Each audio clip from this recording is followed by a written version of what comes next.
Story 1. There is a mathematical problem with our economic structure. Once an individual's wealth passes a certain threshold, they will gain wealth exponentially unless they make a serious effort to donate the money. This virtually guarantees increasing wealth inequality and political instability. Story 2. As made abundantly clear over the last decade, an acute issue with the concentration of wealth that billionaires represent is the destabilizing effects they have on democracies.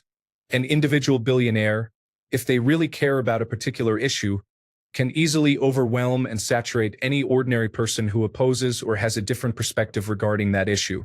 Even if all a government did when taxing the wealth of a billionaire was to destroy that money, it would still be a positive move, as it would be removing that destabilizing effect on society. Obviously, one would hope a government would do something more productive with that acquired money, but the important point is that it is not about balancing the budget, but achieving a specific result in society through the tax code, which has long been a purpose and tool of the tax code. Story 3. So far, that experiment does not seem to be working out well, with the disappearance of the middle class, and it is not going to get better. Story 4. Agree. Why should people hoard more wealth than they could ever possibly spend when the majority of working-class individuals are struggling to make ends meet? Story 5. The problem with this argument is that it doesn't actually understand what a billionaire is. Someone's net worth is derived from all the assets they hold. If you own a business worth $1 billion, then you are a billionaire, but you don't have $1 billion in liquid cash. There just isn't an easy way to tax assets, let alone value them appropriately. Additionally, there would have to be restrictions on how large a business can grow, so no individual could own a sufficiently large business to be considered a billionaire. The real question is, how do we prevent the hyper-wealthy from exerting outsized political influence? Story 6. Billionaires should not exist at all. No individual works hard enough to justify that on their own. Billionaires represent surplus value that is taken from tens of thousands of other people. Nothing more. Story 7. I agree with it in principle, but I have never seen a workable idea.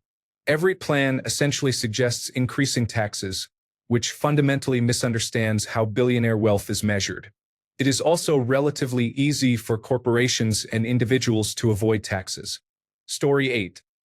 My grandmother worked as a housekeeper for wealthy families, and seeing both sides changed my perspective. While I agree that wealth inequality is a major issue, the problem isn't necessarily the existence of billionaires. It's the system that allows corporations to exploit workers while evading taxes. Fix those loopholes first. Story 9. They should implement a progressive tax with a top rate of around 90% as it was in the past. The threshold at which this 90% rate is triggered could be set at $25 million or $50 million. No one requires more than that per year. Such a high rate would encourage increased reinvestment in businesses, higher wages for workers, and other positive benefits with virtually no drawbacks. Story 10. I do not understand the argument or how they plan to enforce the prevention of billionaires. It seems to me like an idealistic argument rather than one with actionable substance. Story 11.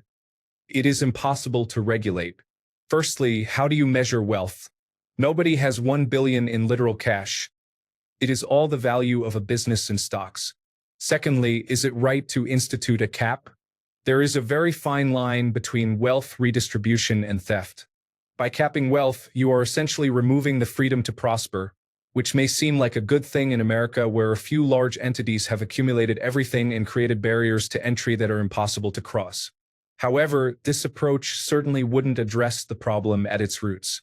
What America truly needs is strict tax regulation to ensure everyone pays their fair share, along with fair trade and antitrust laws similar to those in European countries. I am not a rightist supporter of former President Trump, or anyone who aligns with those extremes. Defining arbitrary limits always leads to abuse. The popularity of far-left policies like this is symptomatic of the increasing hardship and frustration that the American middle class is experiencing. They are taxed the most, they are taken advantage of by large corporations violating the law, and they see nothing getting done. They feel betrayed, so they turn to these illogical, knee-jerk views. Story 12. Even billionaires do not own that much money. That may be their net worth on paper, but they could never realize that in cash. However, there comes a point where it becomes meaningless numbers to the person, and effectively, everything for them is free. Story 13. I have a hard time understanding large numbers, so I always like this example. 1,000,000 seconds is 11 days, and 1,000,000,000 seconds is 32 years. I can't say whether they should exist, but I can say with certainty that they should be paying significantly more in taxes. Story 14. It's a boring argument. There have always been people who accumulate massive amounts of wealth. If one country says no to them, another country will accept them. If there were a universal jurisdiction that eradicated the possibility of becoming wealthy, these individuals would find other ways to achieve the same goal. They would hold assets in their corporations or shell organizations to maintain access to significant reserves of money. Do I dislike their influence due to wealth? Yes, I believe everyone should, whether you agree with their political goals or not. The ability to create jobs, opportunities, and influence the world in a more indirect way is far more meaningful than simply throwing money at something until you get your way. I wish more people understood that just because they won't have money doesn't mean you will. That mindset leads to a system that doesn't work in the long term. Redistribution of wealth fosters laziness and creates stagnant societies. If you want a good life in a society striving to move forward, you will always have to earn it. Blaming others for your problems and the problems of the world is a weak approach to life. Life presents challenges to all of us every day. It doesn't mean you can't stand your ground and be triumphant in the face of adversity. Story 15. It assumes a zero-sum game and is an extension of playing the victim. Comparison is the thief of joy. My life is not worse because Elon Musk, Bill Gates, and Jeff Bezos are billionaires. Their success does not impact mine. Story 16. All of you are envious of others' achievements. Let's consider this from another perspective. Do any of you live in the United States and earn at least minimum wage? If so, you are wealthier than 80% of the world. It is unfair to have such prosperity. The government should take measures to redistribute wealth to those in need. Story 17. Personally, I think it's unreasonable, mostly because what these billionaires own is shares of stock in the companies they created and grew, not because they are squandering away piles of cash. The reason there are so many more billionaires in the United States than elsewhere in the world is that over the past 50 years, the United States has been so much more successful at creating new companies. This means we have more billionaires because we have more successful companies that have been established in the United States.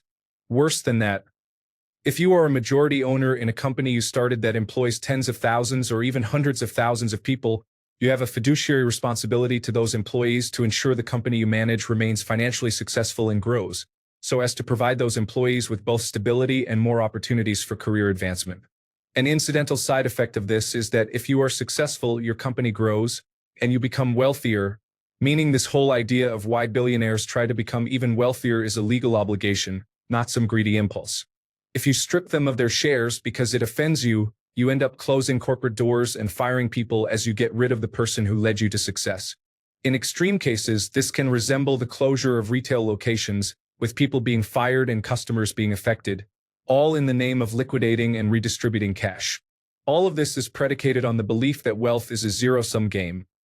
If there is a billionaire worth $8 billion, it's because somehow they stole $1 from every person on the planet or took $100 from 80 million families. But if wealth were truly a zero-sum game, if it were impossible to create wealth by inventing new things, launching new products, and providing new services, many of which didn't even exist 50 years ago, like modern smartphones, we would all be fighting over the few caves our ancestors lived in 1,000,000 years ago, or competing for space in ancient encampments. But those notions are clearly false. And the fact that people around the world order products from e-commerce platforms proves that these companies are not some conspiracy to take wealth from others. I know this remark is not popular, and I expect it to be criticized heavily. Story 18. Like most extreme arguments, this perspective is misguided, and I am disappointed that so many people quickly accept it as a solution to wealth inequality. Are there too many billionaires? Yes. Are there too many individuals worth hundreds of millions? Yes. Is wealth inequality one of the biggest problems facing the world today? Yes. Should we globally declare an arbitrary amount of money in a specific currency and dictate that people deemed to be worth more than that amount should not exist, while ignoring those worth mere hundreds of millions? That is a simplistic view. Should we make it significantly harder to become a billionaire than it is today? I could support that. We could consider wealth taxes, real estate taxes, inheritance taxes, corporate taxation, global competition laws, the role of offshore institutions, and intellectual property rights. We could explore some level of mandatory worker ownership in very large corporations. Discussing real solutions to the problem of wealth inequality, one of the 2 or 3 biggest challenges in the world today, is difficult and requires compromise. However, the debate, even on platforms like Reddit, needs to move beyond trivial black and white rhetoric if we are going to make progress. Story 19. Every time these topics are discussed, we need to define exactly what we mean by billionaire business. It seems like everyone is always talking about different people. This concept needs to be more commonly understood. People should start clearly defining the concepts they use in complex conversations. Many issues in our society stem from simple confusions that lead to significant misunderstandings. Story 20. Extreme taxation of the wealthy is the only thing from the 1950s that regressive individuals do not want back. This nation prospered when we heavily taxed extreme wealth. Story 21. I do not agree that there should be laws to prevent billionaires or that they should not exist, but I think that the way we structure society should make it effectively impossible. We say that these people make money and make wealth when they do no such thing. They concentrate money and wealth. They do not create anything of substance. The people who create wealth are the engineers, designers, artisans, craftspeople, and laborers who take low-value items and, through skill, craft, ingenuity, and intellect, transform them into high-value products. At the most extreme, people take sand, extract the silica, and turn it into graphics processing units and central processing units. They turn the literal dirt under your feet into amazing works of high technology. Did the CEO do that? No. Did they run the fabrication facilities, design them, or operate them? Did they design the chips? Yet, in our model, the incredibly skilled, talented work requiring hard effort and the application of time is rewarded at a much lower level compared to the people sitting in a big chair directing. This is obviously ridiculous, and we should seek to change it. One sensible way is to introduce maximum ratios between executive compensation and the lowest paid employees in the organization. So, sure, you might get the CEO to be a billionaire if your company adds significant value to the world, but only if pretty much everyone down to the janitor or mailroom worker is making a good amount of money too. Profit made at the expense of the workforce is not profit. It is theft. Story 22. I agree in principle, but I worry that any measures implemented to prevent individuals from amassing great wealth may unintentionally limit our freedom. Progressive taxation, removing the Social Security cap, and treating capital gains as income are all approaches I support, but they will not stop people from becoming billionaires. While I do not desire a society with billionaires, I am not willing to live under an oppressive regime just to eliminate them. Story 23. At 999 million, you receive a plaque and a handshake from the mayor. You have officially achieved maximum success in life. From this point on, everything earned is subject to full taxation, and the community embraces you. After this, a wealth tracker could show how much wealth generation you have contributed back, serving as a way to recognize your contributions. There could be milestones such as passing 10 million, naming a library, reaching 100 million, and having a statue in the town square. At 1 billion, you could receive national recognition and have the opportunity to name a national park, among other honors. While it is important to recognize success, there is an ongoing debate about the existence of billionaires. Story 24. First of all, a billion is not necessarily a lot of money. It is always relative to the cost of living. For example, in 2008, a billion Zimbabwean dollars was worth less than $1. Therefore, stating that billionaires should not exist is not practical. However, in the spirit of what you really mean with this question, I believe that extreme wealth inequality is a sign that the system is broken. There is no ethical way to reach that level of wealth. Even if one somehow made that money without exploitation, it could always have been better used to save lives. Story 25. I don't agree with it. I support a continuously progressive income or wealth tax, but an asset cap doesn't make sense. Most wealth at the upper end only exists on paper. Story 26. I think at the core of this issue is that people struggle to comprehend large numbers. I'm not singling out conservatives or any particular group. Progressives and leftists often face the same challenge. We all do as a species. There's scientific evidence for this. We use different parts of our brain when we try to think about big numbers. They feel abstract and not real, becoming subjective.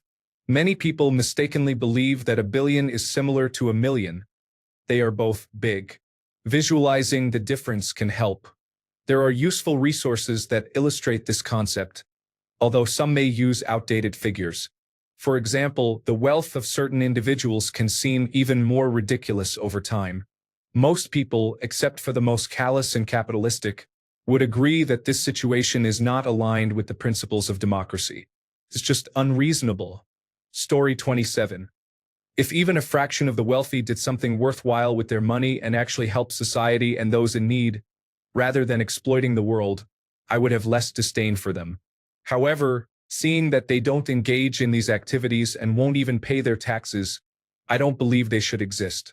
In fact, I have grown to support the "eat the rich" rallying cries over the years. I do, however, have more compassion for the 0.00001% of them who built their wealth without stepping on others or harming the world, like Mark Cuban, who not only built his fortune but is also generous. Story 28. I support the concept strongly. As long as there are people starving, forced into slavery, and individuals being systematically oppressed, billionaires should not exist. If we were to create a world where we overcame hunger and achieved peace, then perhaps billionaires could exist at that point, but we are far from that reality. For now, we should reject the idea of billionaires. Story 29. My thought is that it affects economic mobility. I believe that money is better used to create educational opportunities for the underprivileged or to establish socialized healthcare, so people do not go bankrupt due to issues outside of their control. Story 30. I believe people can discuss any topic they choose without it impacting real life. Billionaires exist and will continue to exist. We can be upset about that if we wish, but being upset does not change the situation. Story 31. The problem with this argument is that most modern billionaires gained their wealth by starting companies with a majority share that then exploded in value. If a billionaire has a majority share worth more than $1 billion in a company, what are we supposed to do with those shares? Give them to the government? Split them up among other business people? Whatever you decide, the new shareholders will have to be on the board. Do the people who own stocks in that company trust this new management to make profitable decisions? The likely answer is no. Such a massive change in upper leadership will not inspire confidence. The company's value will plummet, and the new owners, who may not have much knowledge of how things are run, will likely not make the best decisions. Story 32. If you are infuriated by these companies, then stop supporting them, and there won't be as many billionaires. Stop supporting Amazon, stop supporting Tesla, stop supporting Meta, stop supporting Google. I, for one, can't figure out why entertainers and people selling advertisements make so much money. It's puzzling. You would think doctors, scientists, inventors, and others who contribute positively to society would be the billionaires. People who do good, not those who deceive others. This is probably why I will never become one. Story 33. No one needs or deserves $1 billion. No one acquires $1 billion without causing harm or exploiting others. Therefore, I agree with the statement. Story 34. If a person can generate more income than the national debt, that poses a significant issue for the entire country. This individual becomes a major threat to the nation. Story 35. Billionaires profit the most from the degradation of the planet and society. Their assets and power should be heavily restricted, but they control the government. Story 36. Eliminating billionaires and the wealthy may seem like a good idea, but it has been attempted before and failed. Examples include socialist Russia and communist China. I remember paying 100 British pounds for a 10-minute international phone call. The cost now is virtually nothing, thanks to privatization and profit-driven competition. Still, more needs to be done in the United States to reduce wealth disparity. Story 37. I don't have any issues with billionaires as long as they pay their fair share of taxes. However, when the world's richest person pays minimal taxes and receives government subsidies while Americans struggle to afford basic necessities like insulin, it becomes a significant problem. Story 38. I agree with it. Nobody deserves a billion. That's not your work's reward. That's just luck, and luck shouldn't be based on someone else's misfortune. Being fortunate enough to fly to space shouldn't be based on forcing others to use inadequate facilities, for example. And I don't even understand why some conservatives are so in favor of it. Nowadays, people earn more with their assets than from work. There are so many individuals who have not worked a day in their lives and are richer than all the oil rig workers, lumberjacks, and truckers combined. Meanwhile, these workers struggle to afford families, which conservatives value so highly. I can't reconcile this whole neoliberal contradiction with all those so-called traditional values. It just doesn't fit together.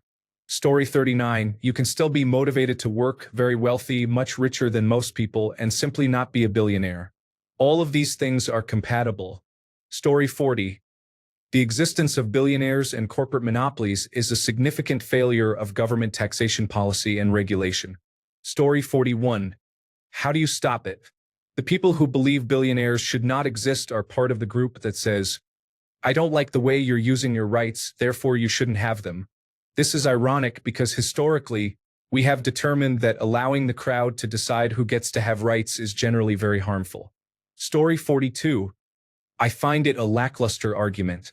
In a perfect world, we wouldn't have billionaires, charities, or even medicine, since there would be no need for them. I believe it detracts from actual issues, similar to the phrase, there's no ethical consumption under capitalism. It appears to be a lazy excuse for inaction. To quote Jean-Luc Picard, don't let perfect get in the way of good. Story 43. I support it. Billionaires are decimating the middle class, and the lower class has no hope. Gary Stevenson. Story 44. The problem with that mentality is that if a person builds something and it grows in value, you are okay with taking that value and giving it to someone else. This turns that person's hard work and efforts into a gift for someone who didn't contribute to the success. If that is the case, why would anyone strive to do anything that could lead to their property and hard work being taken away? Story 45. Disagree. It is a moral assertion that imposes artificial and arbitrary limitations on another person's success. Story 46. Having millions is an absurd amount. Even then, being a millionaire means you are taking from working people. By millionaire, I mean hundreds of millions. No one should own $1 billion. You cannot work hard enough to justify that type of wealth. Story 47. I think it is frustrating. The idea that your money is yours until an arbitrary number is reached is nonsensical to me. Story 48. I think people on this forum are too focused on the idea that life is fair. They keep saying that they did not earn their money by working harder than others. Working hard has little to do with how much you earn. Billionaires acquired their wealth by being more strategic. Did they earn it? Probably not. They likely engaged in unethical practices, but they worked smarter, not harder. Story 49. Every billionaire dislikes you. They dislike your quality of life. They oppose the idea of you improving your situation in the world. Story 50. It's tough to say how real enforcement of the idea that billionaires shouldn't exist would work, as most ultra-wealthy individuals hold their wealth in financial assets and borrow against them. During the election, there was a suggestion that any loan based on these types of assets should be taxed according to the bank's assessment of the asset values at the time. I found that appealing. However, as a layperson, I'm not fully familiar with the detailed mechanics of the proposal. Story 51. If it were only about owning money, I wouldn't object to it. However, it becomes a problem when you can buy power and influence with that money. You shouldn't be able to buy politicians and, therefore, influence laws. That's just wrong. Story 52. It is flawed to suggest that certain things should not exist, as it resembles wishing away cancer.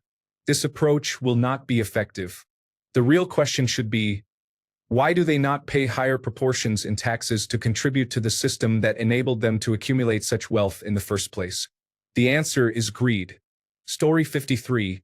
I am not against the idea, but I have yet to hear of a plan that does not result in billionaires taking measures to retain their wealth. Story 54. I believe that human nature can be easily corrupted by the desire for power over others. If individuals are raised in an environment where they do not consider the needs of others and are taught that others are beneath them, they will perceive the world through that lens.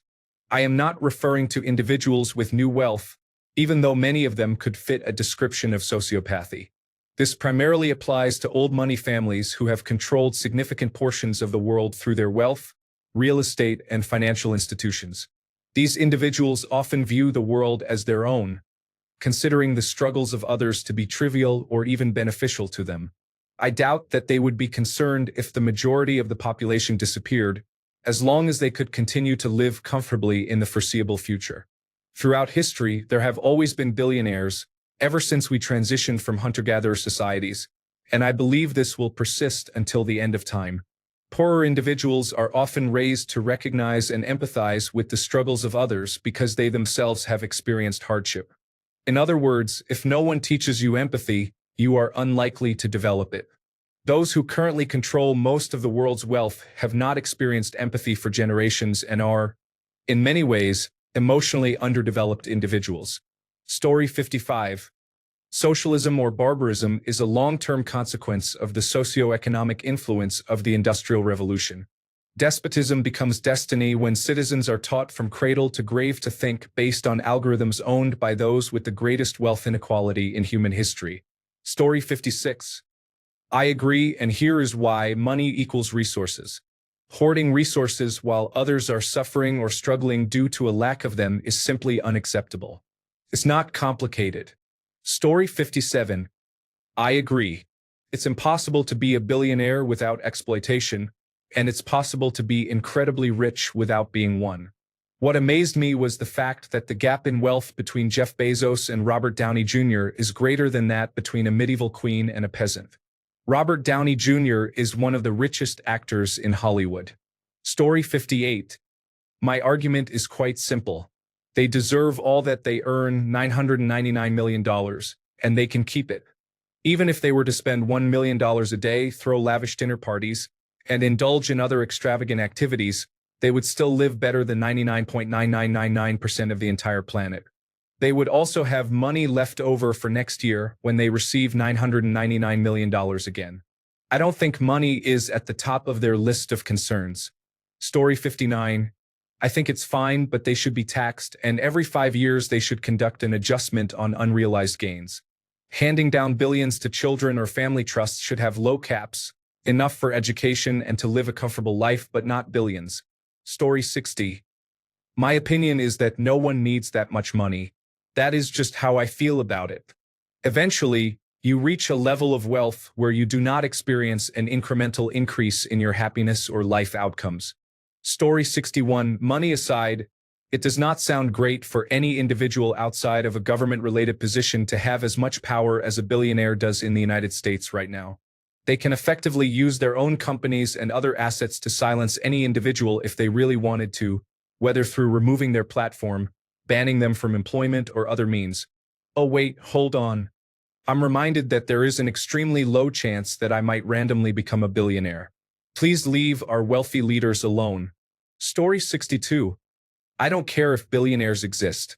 However, there needs to be a lot more taxes for them. They are out here buying their fourth car worth over $100,000, while their neighbors can barely afford groceries for the week. Additionally, any entity they receive money from must pay a living wage. For example, the executives at McDonald's should have a cap on their earnings unless every single one of their workers is paid a living wage. The chief executive officer of McDonald's made over $17 million in 2022, while the median employee pay was less than $15,000. Story 63. Once you acquire a few $1,000,000, let's be clear, it's a lot, but not an overwhelming amount if you are elderly and know you will live a long time with Alzheimer's and may spend 20 years in a nursing home. You need to use your money wisely. Consider donating to animal shelters, food banks, GoFundMe campaigns, research, scholarships, and more. If prominent figures like Jeff Bezos, Siri, Peter Thiel, various wealthy individuals, Warren Buffett, Bill Gates, Saudi princes, and other oligarchs took similar actions, there would be little poverty. While individuals may still make poor choices, those who find themselves struggling with addiction could potentially afford 90 to 120 days in rehabilitation instead of accumulating significant medical debt just to survive. Story 64. Disclaimer.